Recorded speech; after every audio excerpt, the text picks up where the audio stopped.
Story number 1. The Silent Stalk. The forest was a labyrinth of shadows and whispers. Hunter Thompson had ventured into these woods countless times before, his rifle slung over his shoulder, the scent of pine and earth filling his nostrils. But tonight felt different. The moon was a sliver of silver, casting an eerie glow through the tangled branches. As he trekked deeper, the usual sounds of the forest, rustling leaves, distant hoots of owls, were replaced by an unsettling silence. Hunter paused, his instincts prickling. He glanced around, the beam of his flashlight cutting through the darkness. A sudden movement caught his eye. A deer, standing stock-still in a small clearing, its eyes wide and glistening with terror. But it wasn't the deer that sent a shiver down Hunter's spine. It was the figure standing behind it, a shadow, tall and gaunt, with eyes that glowed an unnatural shade of red. The creature's breath was a frosty mist in the night air. Hunter's heart pounded in his chest as he raised his rifle, hands trembling. He had heard the local legends of the Silent Stalker, a malevolent spirit that hunted hunters. He had never believed them, until now. The figure moved, swift and silent, closing the distance between them in an instant. Hunter fired, the gunshot echoing through the forest. But the shadowy figure dissolved into the mist, only to reappear closer, more menacing. Desperation surged through Hunter. He turned to run, but the forest seemed to close in around him, branches snagging his clothes, roots tripping his feet. The haunting red eyes were everywhere, always just a step behind. He stumbled into another clearing, panting, and fell to his knees. The figure emerged from the shadows, towering over him. Hunter's rifle was useless. He knew he was trapped. "Why?" he whispered, his voice breaking. The creature's eyes flickered, and for a moment, it seemed almost human. "Because you have taken what is not yours," a voice hissed, echoing in the cold night air. "And now, the forest will take you." Hunter's scream was swallowed by the darkness as the silent stalker descended upon him, the forest reclaiming another soul. By dawn, all that remained was a single, blood-stained rifle, lying in the quiet clearing where the forest had exacted its vengeance. Story number 2. Blood Moon Hunt. The full moon hung low in the sky, casting an eerie red glow over the dense woodland. Eric and Jake, lifelong friends and seasoned hunters, made their way through the underbrush, their breath visible in the chilly night air. Tonight, they were after the elusive black stag, a legendary creature said to roam these parts only during the blood moon. The forest was unnaturally quiet, each snap of a twig underfoot sounding like a thunderclap in the stillness. Eric adjusted his grip on his rifle, trying to shake off the growing sense of unease. Beside him, Jake scanned the surroundings, his eyes sharp and focused. "Keep your guard up," Jake muttered. "Something feels off." Eric nodded, but before he could respond, a distant, mournful howl echoed through the trees. The sound was unlike any animal call they had ever heard, sending a chill down their spines. Pressing on, they reached a clearing bathed in the crimson light of the moon. There, at the edge of the tree-line, stood the black stag, its antlers like gnarled branches and eyes glowing with an unnatural luminescence. It was a magnificent yet terrifying sight. "That's it," Jake whispered, raising his rifle. But as he took aim, the stag turned its head, locking eyes with him. A wave of dizziness washed over Jake, his vision blurring as a strange force gripped his mind. "Jake, what's wrong?" Eric asked, panic creeping into his voice. Jake didn't respond. Instead, he lowered his rifle and began to walk toward the stag, as if in a trance. Eric reached out to grab his friend, but a powerful gust of wind knocked him off his feet. He scrambled to his knees, watching in horror as the stag transformed.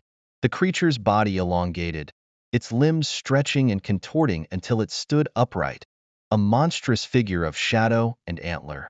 "Jake, stop!" Eric shouted, but his voice seemed to vanish in the wind.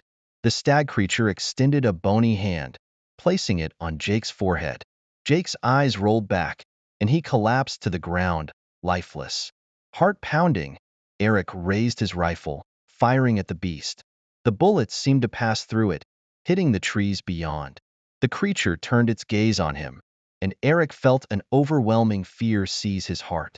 With no other choice, Eric turned and fled, branches slashing at his face and clothes as he sprinted through the forest.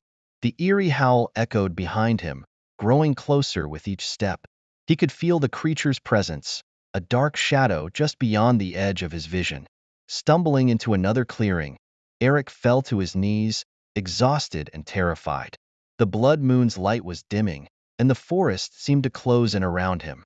He looked up to see the stag creature standing at the edge of the clearing, its eyes burning into his soul. Why? Eric gasped, tears streaming down his face. The creature tilted its head, a guttural voice filling the air. The blood moon demands a sacrifice. You hunted what you could not claim, and now you shall pay the price. Eric's scream echoed through the night as the creature lunged at him. By morning, the clearing was empty, save for 2 rifles lying abandoned in the grass, a grim reminder of the blood moon's deadly hunt. Story number 3. The Hollow Hunt. The dense fog rolled through the old forest like a ghostly tide, muffling all sound and reducing visibility to mere feet.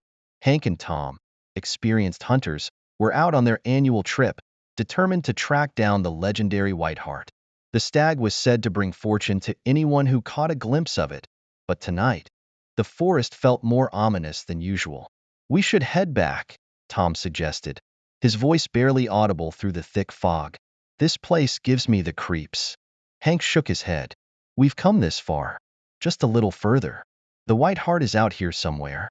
As they pushed deeper into the forest, the fog seemed to thicken, and the air grew colder. Hank could feel the chill seeping into his bones. Suddenly, a faint glow appeared in the distance. It was soft, ethereal, almost otherworldly. There, Hank whispered, pointing. It must be the Whiteheart.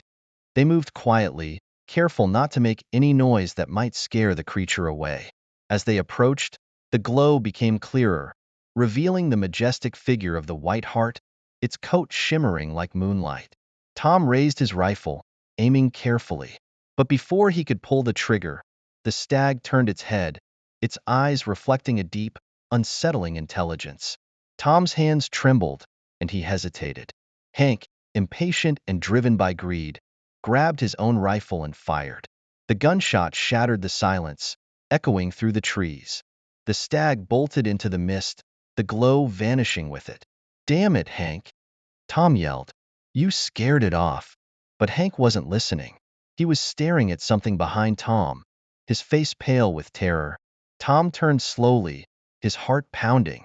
Emerging from the fog were figures, tall, gaunt, and cloaked in shadow.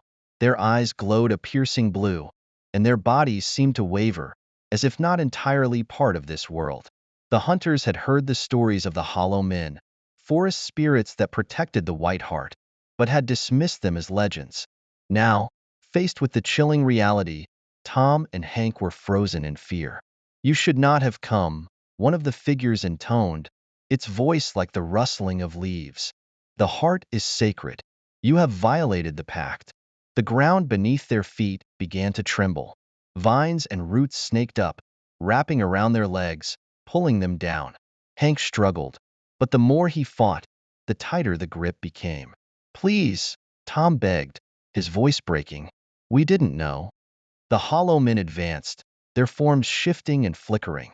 Ignorance is no excuse. The forest demands its due. As the vines tightened, pulling them deeper into the earth, the fog grew denser, and the world around them faded to black. Hank's last vision was of the Whiteheart reappearing, its eyes filled with a sorrowful glow. By dawn, the forest was silent again, the fog dissipating with the first light of day.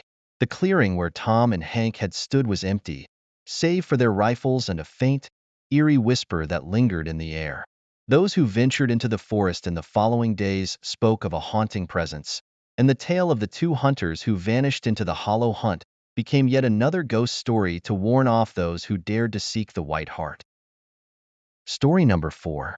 The Whispering Pines. The sun dipped below the horizon, casting long shadows across the forest as Kevin and Mark prepared for their annual hunting trip. This year, they had chosen Whispering Pines, a remote woodland known for its dense canopy and the strange, hushed voices that locals claim to hear among the trees. Do you really believe those stories?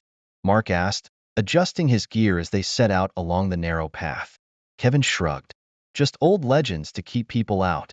We're here for deer, not ghosts. The deeper they ventured, the thicker the forest became, the ancient pines towering above them. The air was cool and damp, and an eerie silence enveloped them, broken only by the occasional rustle of leaves. As night fell, they set up camp near a small clearing, the firelight casting flickering shadows. As they settled in, a faint, almost melodic whisper drifted through the trees. Kevin paused, straining to listen. Did you hear that? He asked.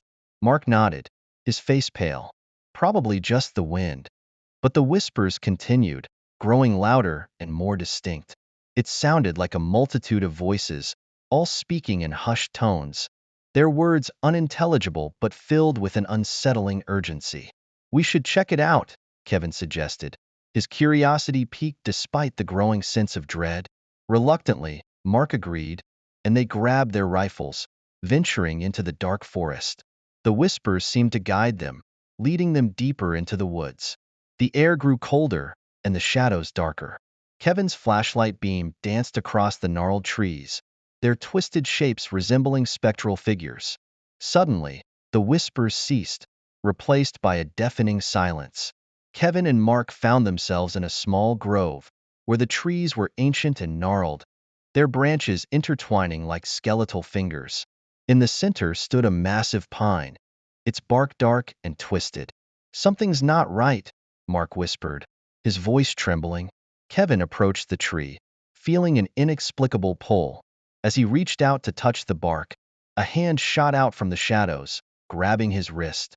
He gasped, yanking his hand back to find an old, weathered woman standing before him, her eyes wide and vacant. You must leave, she croaked, her voice blending with the whispers. The forest is alive. It hungers. Before Kevin could react, the ground beneath them began to tremble. Roots burst from the earth, wrapping around their legs with a vice-like grip. Kevin and Mark struggled, but the roots held firm, dragging them closer to the ancient pine. The whispers grew to a cacophony, the voices now clear and anguished. Join us, they chanted. Become one with the forest. Panic surged through Kevin as he fought against the roots, his mind racing.